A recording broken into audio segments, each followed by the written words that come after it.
And if you think that your contribution is insignificant, I'm here to correct you. Because one transformed man living a life of significance and making his contribution and his stamp on earth is huge. You say, Kenny, where is that in the Bible?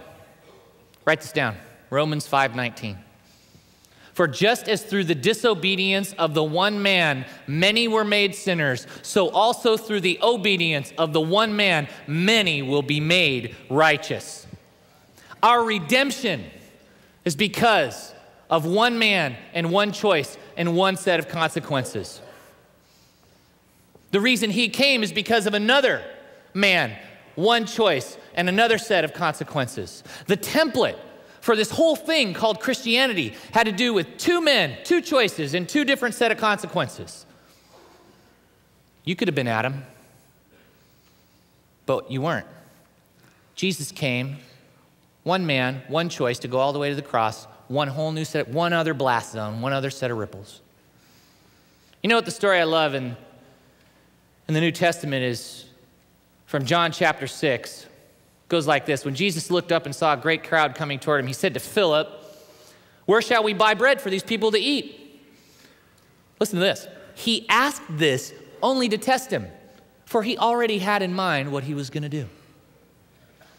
Philip answered him, 8 months' wages would not buy enough bread for each one to have a bite.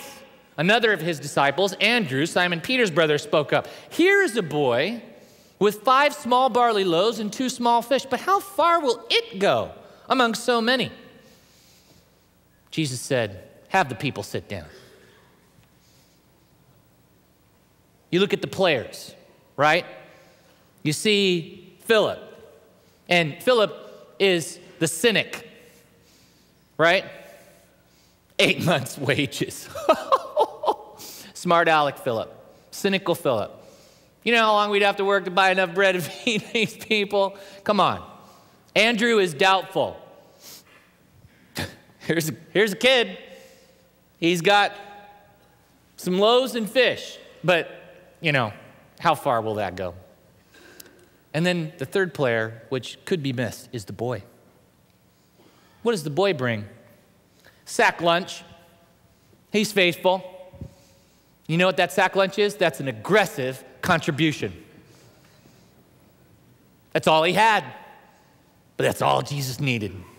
Have the people grab a seat. That's all I need. You know what the point is, guys?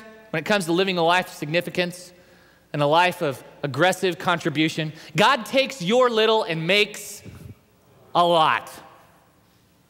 You know what? All I did was show up and, well, I fired myself. Just showed up. That was the little. Like, I don't know how this is going to look. I'll write a business plan, but I don't know how it's going to come off.